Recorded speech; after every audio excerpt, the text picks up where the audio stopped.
Lah swaramu iki lho. Padatan angger limbukan lak ya sinom dhisik. Wong kowe iki wong wedok swaramu larasmu gedhe ram. Nola dalaku nyuwun berkah suarane sapa? Mbak Ana. Heeh. Tama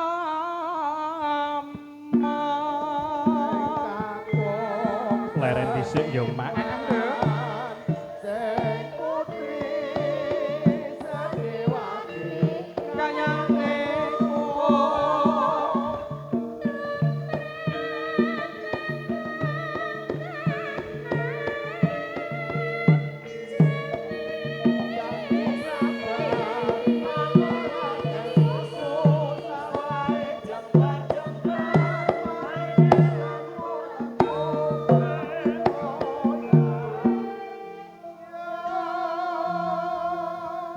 Ketok kompak ya Mak ya heeh nyatane ya para kadang panitia sing mapan ana kene anggone nyugata para kadang-kadang sanggar seni punakawan ya sumbut nduk ngono monggo bacotke Mbak Ana.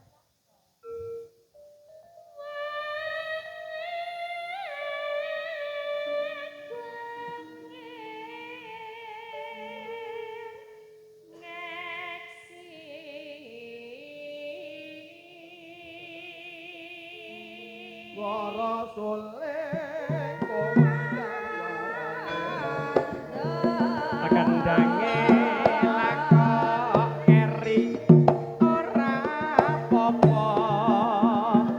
apa-apa lagu Mas Slamet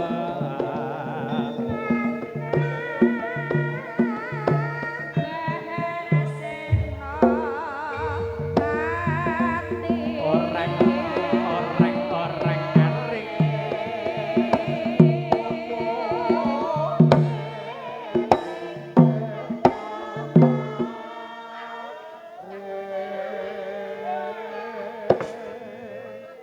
ana swara saka mburi Mak.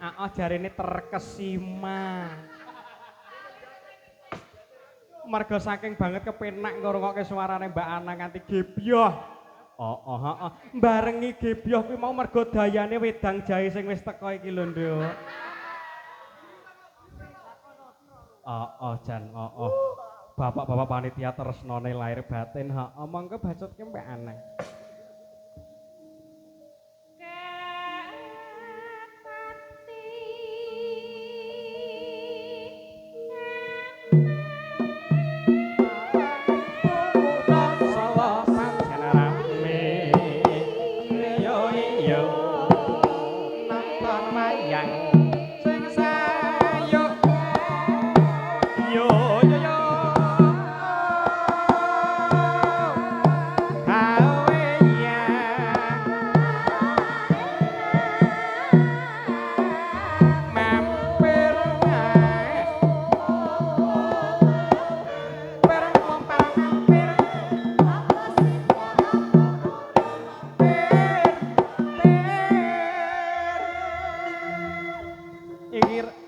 Rada rekoso Nduk. Mergo gamelane larase dawur tenan. Ndudut rasa. Ketok katon kompak lan serempak. Monggo Mbak Ana.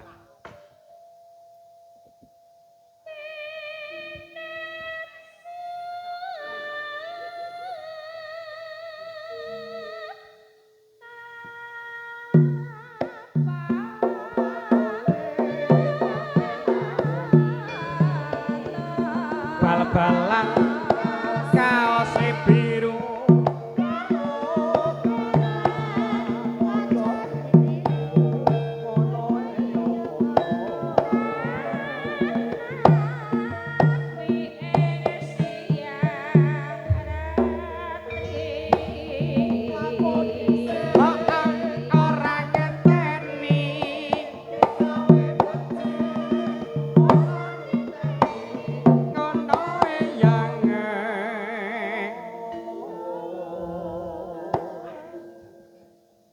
ukur karawitani sapa sing ora ngerti sanggar punakawan lho Nduk. Ketok kompak tenan. Monggo bacotke Mbak Ana.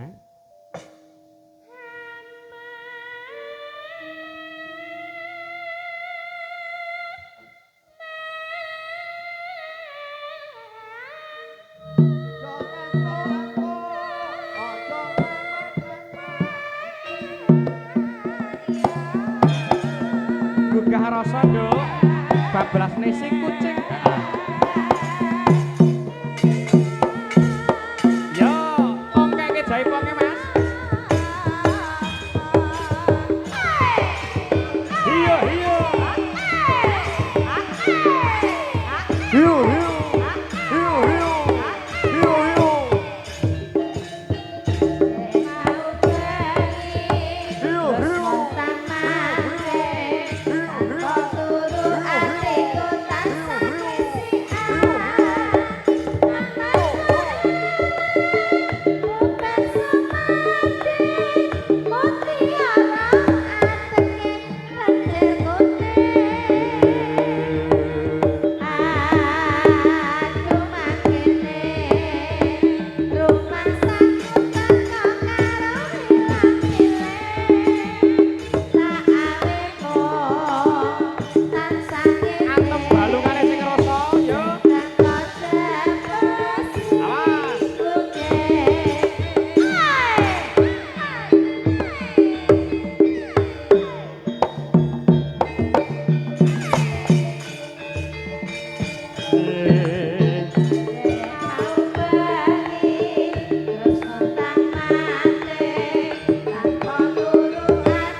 Sinom dibablasake si kicung si kucing.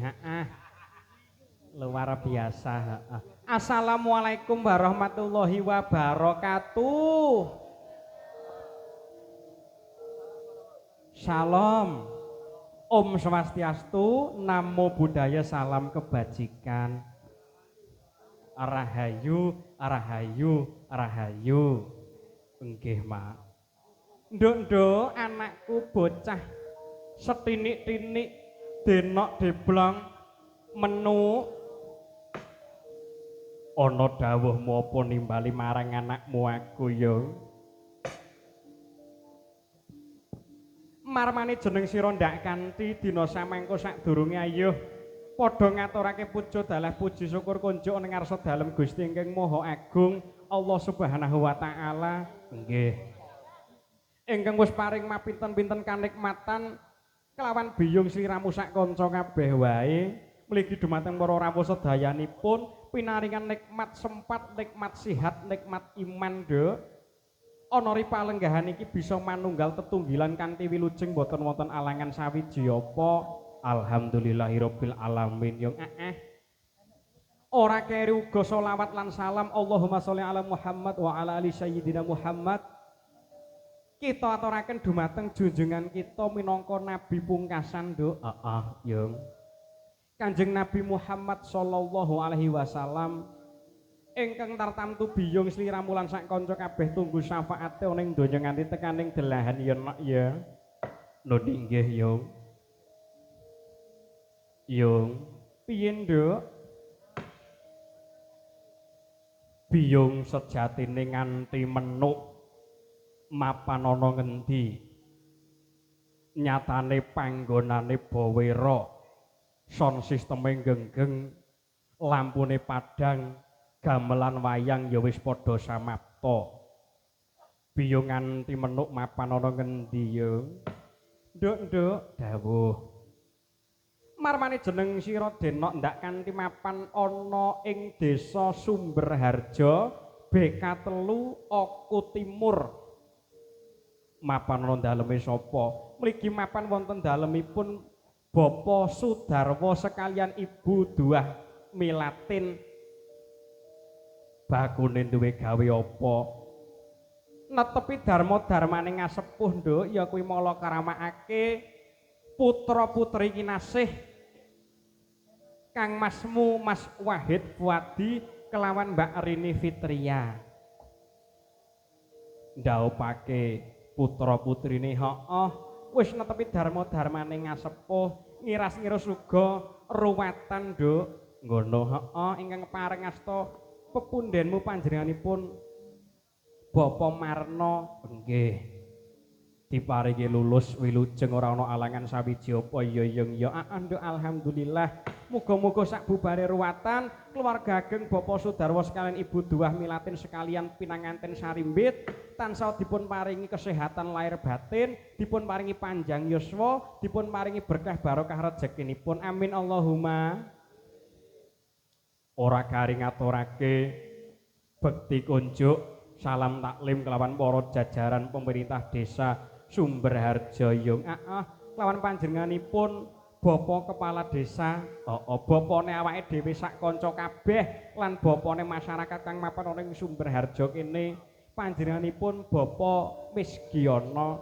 nggih yung ngaturaken salam taklim kula kunjuk Bapak uga ora kari ngaturake gunging panuwun salam taklim salam hormat dumateng para sesepuh para pinisepuh dalang aji sepuh ingkang mapan wonten ing desa Sumberharjo tuwin para alim para ulama tokoh-tokoh agami sedayanipun nggih yo nggih uga ora kari ngaturake salam hormat kelawan panjenengane pepundhenmu nduk sapa panjenengane Bapak Supar iki kepareng berkah awake dhewe nggih ngaturaken sugeng lenggah sumangga lenggah kanthi mardu-mardi gandeng penggalih Bapak nggih yo nggih ngiras-ngiras syukuran yung syukuran kuwi kanggone biyung lan para titah ingkang mapan ana ing jagat Padang kuwi wajib nduk wajib anut agama kang biyung rasuk tinulis ana ing kitab suci surat Ibrahim ayat 7 la ing sakartum la ajidanakum wala ing kafartum ina adzabil sadid biyung sing ati-ati sepisan ngomongke negara loro agama ora ati-ati bejo-bejane iso dipenjara penjara ya apa basamu iki lho sok sapa sing ngaturake syukur kelawan nikmating Gusti sayekti bakal ditambahi ning sok kala mangsane sing kufur nikmat bakal nampa azab sing pedih lho kuwi ngono ujube tasyakuran merga wis bisa ndhaupake putra-putrine amin ya rabbal alamin ora kari ngaturke salam hormat salam taklim kunjuk dumateng panjenenganipun ingkang momong awake dhewe yen to lagi nderekne mase nyambut gawe mrene panjenenganipun Bapa Yanto ugi kepareng berkahi nyangik bengi iki nduk nggih ngaturaken sugeng lenggah Bapak nggih yo nggih ngestokke dawuh sadurunge ngaturi Ibu Waranggana tetembangan guyon maton kunjuk dumateng para miyarsa sedayanipun lan ngaturi panjenenganipun Bapa Misgiono pareng minggah wonten ing panggung iya iki ana sithik apa dawuh saking pepundhenmu panjenenganipun Bapa Surasa iki bab ngilmu nganten ora kok cangik sing matur kuwi ora ning iki ngilmu dumateng panjenenganipun Mas Wahid Fuadi lawan Mbak Rini Fitria yen mengko bengi bakale unboxing ki apa bakale saresmi kuwi disunahake supaya putrane dadi anak sing soleh lan solehah kuwi maca surat Yasin ping 140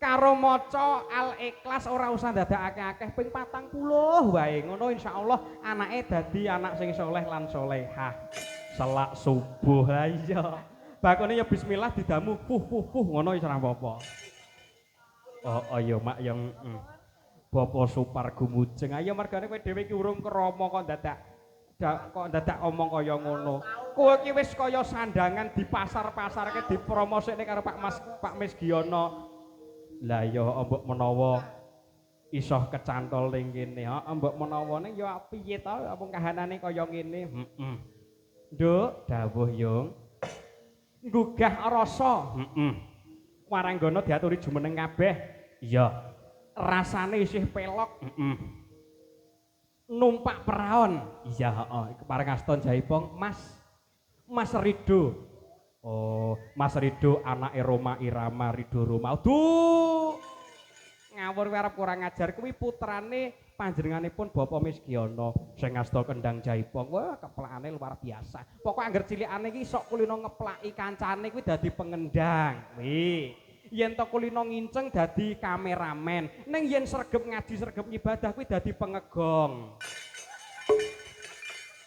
Ngono, heeh. Ayo nggugah rasa monggo. Ayo Mas Renal. Iki lir gumanti, heeh. Iya, monggo Mas Renal kepareng berkahi nyepeng Jaipong. Monggo ayo numpak perawan co dados.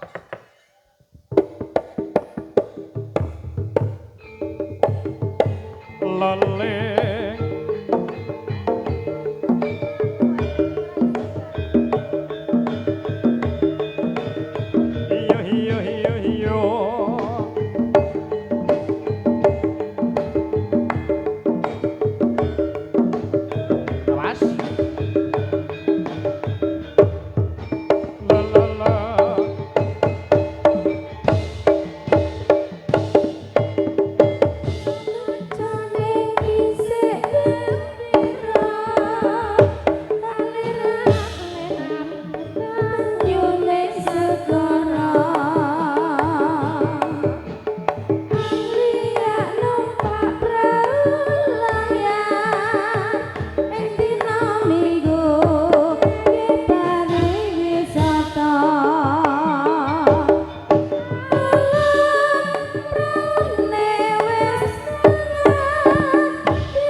matur nuwun. Heeh. Mbak Ana sapa sing kon linggo? Bertiga duduk, Mbak Ana tetap jumeneng. Ayo Mbak Ana. Oh, todok, todok, todok. Tok.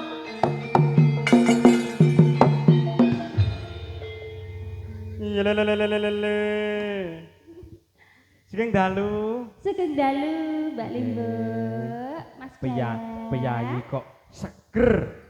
Awet timur, suarane ya isih utuh. Piyayi mriki nggih mboten asing kalih jenengan. Monggo. Nggih, wajibe ya Mbak ya. pitepangan langkung rumiyin menyapa Bapak Ibu, Kang Mas, Mbak-mbak ingkang kepareng lenggah wonten dalu punika monggo. Wilujeng dalu Bapak-bapak, Ibu-ibu. Halo. Pak Yanto wilujeng dalu. Pak napa Mbah napa Mas? Pripun ta jenengan ki ya? Mas. Mas. Oh.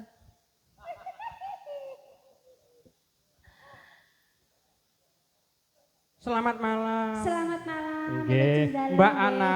Dalu Dalu punika sowan wonten dalemipun Bapak Sudarwo kalian Ibu Duah Milatin. Oh nggih. Nggih. Badhe netepi darmane ngasepuh mala kramakake putra-putrine. Oh nggih. Mas Wahid Mas kang wis Wahid, didhawuhake kelawan Mbak Rini Fitria.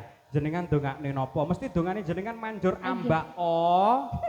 Iya. Aku jane nek ndongake nganten ki rada piye ngono Rada lho, Mbak minggring-minggring. Ringgo. Lah aku ki ndongake awakku dhewe ra mandi. Sok kala mangsane ki donga sing dikabulke karo Gusti Allah ki dongane wong sing teraniaya. Oh ngono. Heeh. Oh iya. Heeh, monggo ndongakne Buat kagem. kedua mempelai. Kedua mempelai.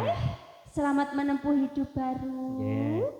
Semoga menjadi keluarga yang sakinah, mawadah, warohmah, diparingi panjang umur, cepat diberi momongan ingkang soleh dan solehah. Amin, amin. Pak Suroso, napa ciri khas Mbak Ana ngaten iki? Mesti mburine dikai. Nah. Mesti dikai ngono kuwi ya. Heeh. Lah ya sing ngendangi ket mau minggrang. Iya. Nyapa? Lah, Ngeces. Tak arti wong ayu senengane ngono kuwi. Oh, wong kok.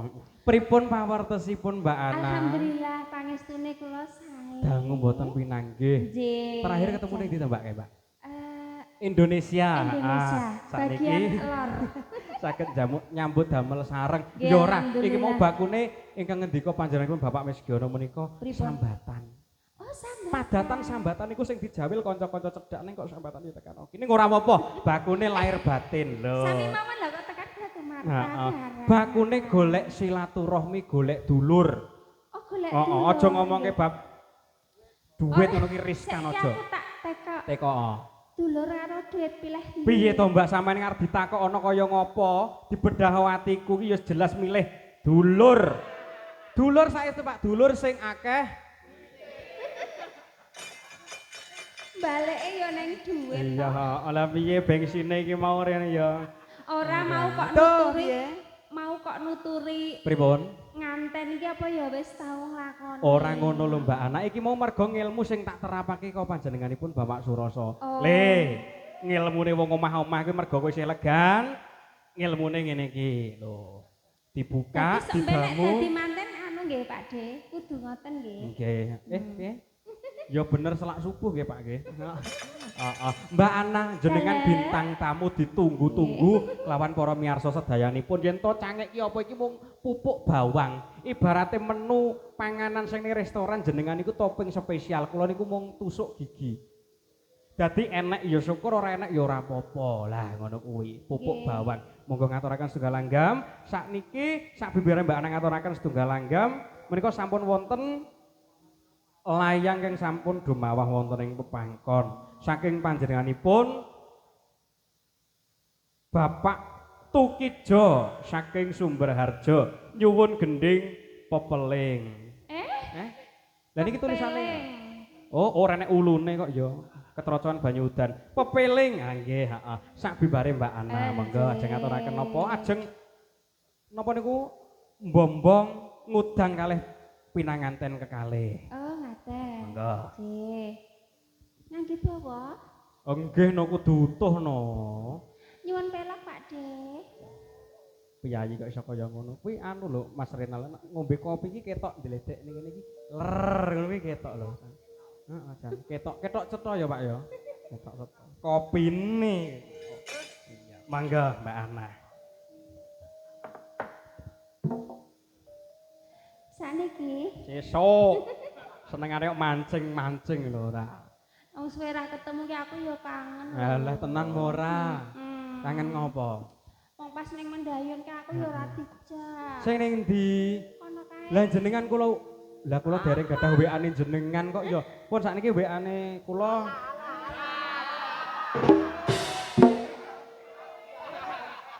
Urung sida partner kerja iki lho, kok senengane do ngentahi ora. Nomor WA tegese nomor WA, ora kok liya-liyane ki ora. Tas sida? Alasan. Gak ngene iki. Mangga.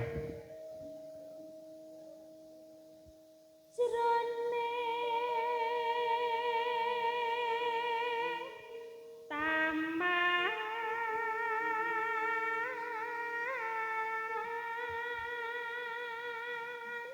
Sapa sing ora kengguh karo swara kaya ngono? Piyayine lencir kuning, pawakane gedhe dhuwur, suarane ya utuh bakoh, luar biasa. ciri khasnya suara utuh ki apa? Jadi nak nggih nyuwara ki iso landung ngono lho, deledek ngoten niku. Nggih saestu niku. Malah gledek. Nggih, lan jenengan turunan kemu turu nyamping nek sing Nek pengen gledek. suarane utuh ki aja dikanggokke jare ngono. Maksude aja dikanggokke niku aja nyambut gawe napa pripun maksude pripun? Oh. Suwe ra nyambut. Suwe ra nyambut gawe ning nyatane jenengan ya tanggapan tekan ngendi-ngendi jam terbang ora leren babar pisan kok ya. Amin. Saestu niku Pak. Mun nak ten organ niku jan mangklingi saestu. Nampun ngagem ngaten nggih, Pak, ngaten nggih. Ngagem nah ngaten nggih. Apa? Buka sih. Masa Mbak Ana nganggo semen. Buka sithik to iso. Nyoh ngono. Mangga. Endah senenge Mbah Yanto no. Mbah Yanto meneh. Wong Mbah Yanto ki mendel kok ya panggah disenggal-senggol wae lho. Mboten nek Mbak Ana nganggo semen iki pernah ya Mbah Yanto langsung Wah, Jan. langsung ngepok. Wis to, Mbak, jenengan ki jan. Mlaku kok kono kok batinku kakok-kakok ki nyapo. Apa? Tak telesih karo sing kendang jebule ngempit kodhok. Enggak, lajengaken. Katon ati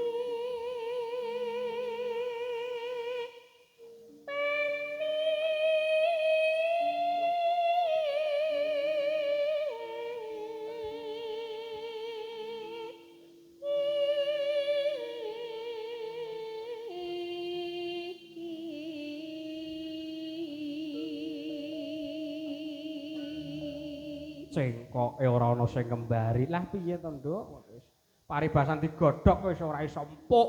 Ngono, heeh. Tenan kok. Kotot-kotot. Enggak.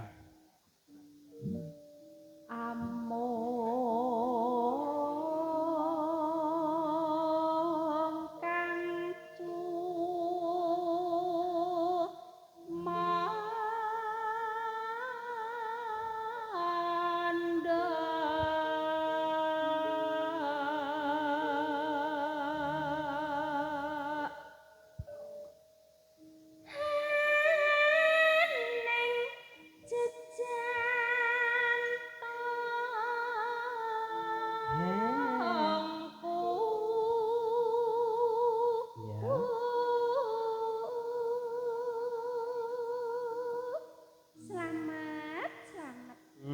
Aja salah nih lo ya. Aja.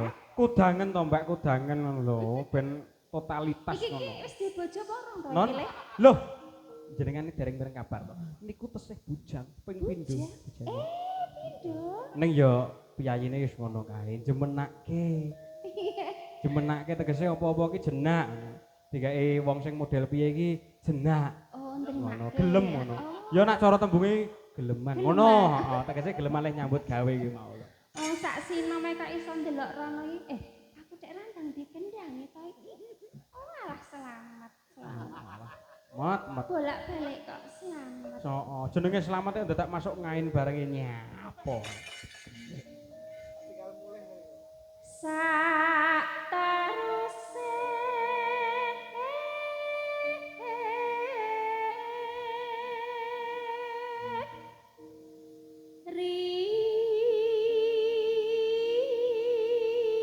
Rina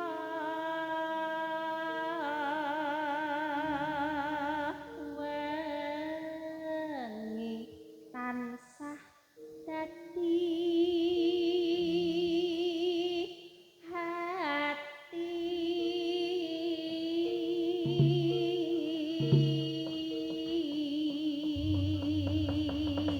urung pek kok iki Heh? urung pek Lah sing ngendangi kesusu ae mancing-mancing ora. bolak-balik kok selamat to Lah iya, Ngapa urung to, wayahe. Le? Nyapa kok lemes meneh nyapa ditekoki Mbak Ana kuwi lho. Ah, Ngapa Apa saja to? ben tak ulatke ngono. Njaluk jamu apa? Eh? Senengane kok wong nyambut gawe kudu totalitas ngono kuwi lho ora.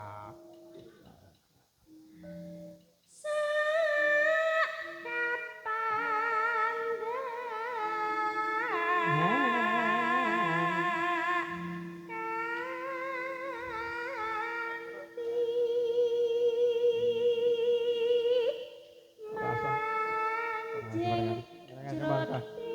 Ora.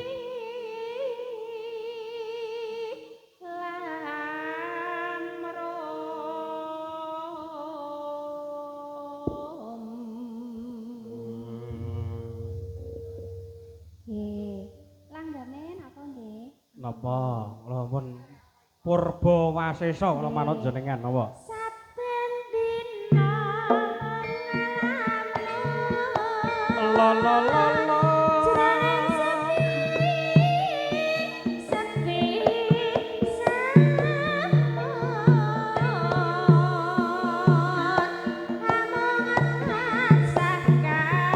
Kalau Wawayanganmu Kang Mas Bagus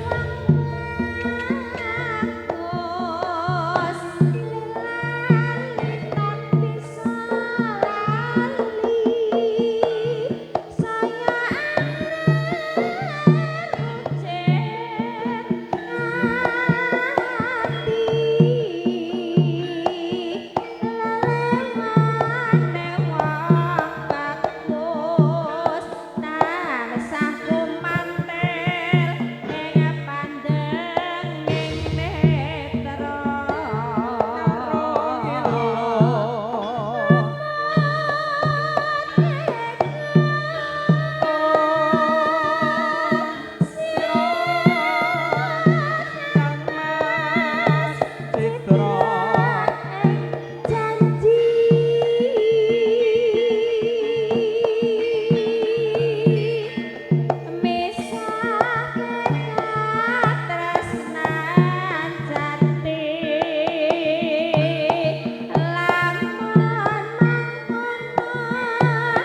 Pripun Mbak Ana?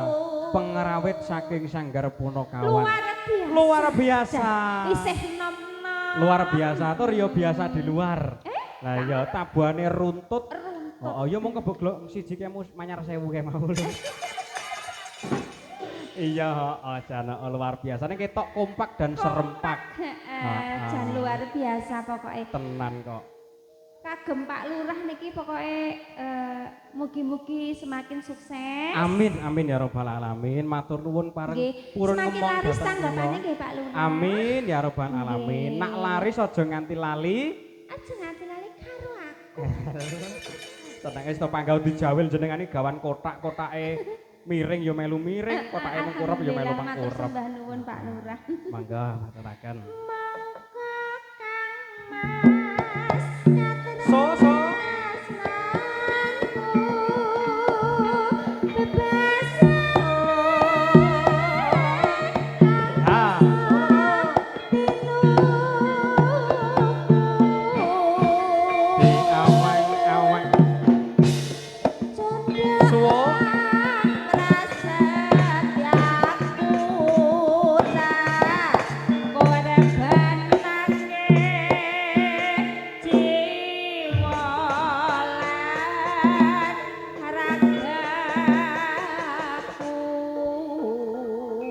matur nuwun Mbak Ana, sampun paring berkah dhateng Cange, sekalian para rawuh sedayanipun monggo ngaturaken lenggah. Sakderenge ngaturi Bapak Lurah minggah wonten ing panggung minangkani panyuwunan saking Bapak Tukijo ingkang bernapaskan agama Islam.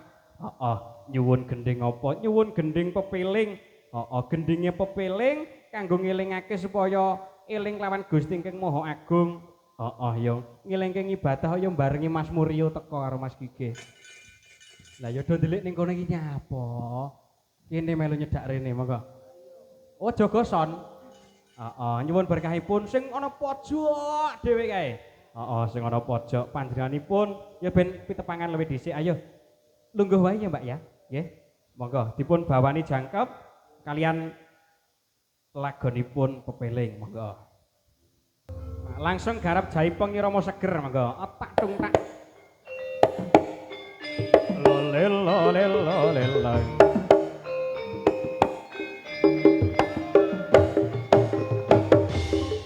La ilaha illallah. La ilaha illallah. La ilaha illallah. Muhammadur Rasulullah. La ilaha illallah. La ilaha illallah. La ilaha illallah. Muhammadur Rasulullah. Wis wancine tansah dielingke, wis wancine padha nindakake aten wis kumandhang wayahe sembahyang netepi wajib dawuhe pangeran salat dadi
Matur nuwun Mbak Wiwin, sampun paring berkah gending pepeling konjuk dumateng panjenenganipun Bapak Tukijo nganti bergas ora gelem dindek. Matur nuwun sanget ngaturi Pak. Yuk.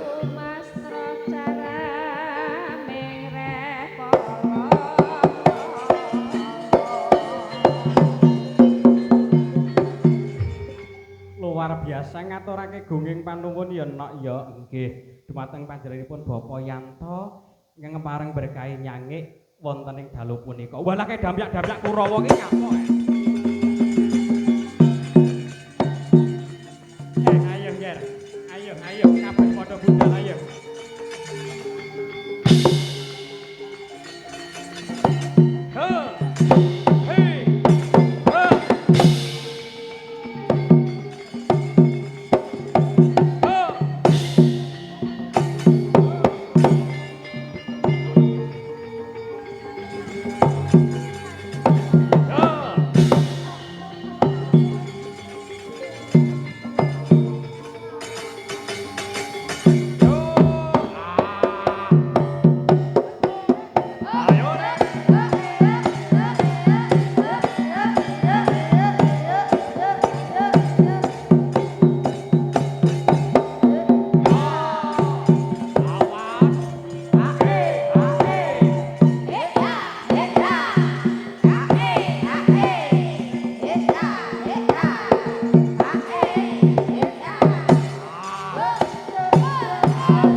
Bapak Dwi menika nyuwun podhang kuning.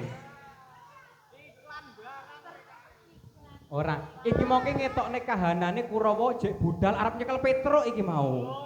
Dadi rekake do budalan kabeh. Podhang kuning dumateng panjenenganipun Bu Nopi monggo. Alah, nganggo iklan. Hah? Iya, dadi kok ujug-ujug ana Kurawa ki apa kapan budale? Lah iki mau wis do budal. Nggih, enggak. Podhang kuning langsung kemawon bablaske lali janjine. Nggih, monggo. Bu Nopi sekalian Mbak Wiwin berdua. Ayo berdua.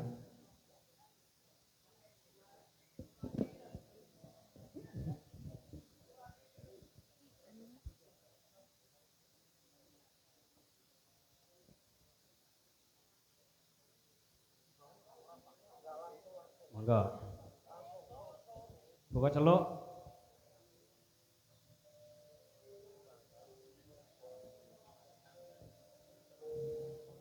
Monggo. Lelo neneng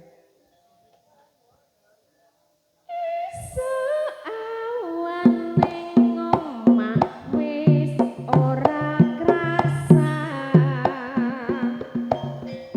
kaluyuran anggoleki sing tak sayang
saking padha les do sumanget iki lho Jan.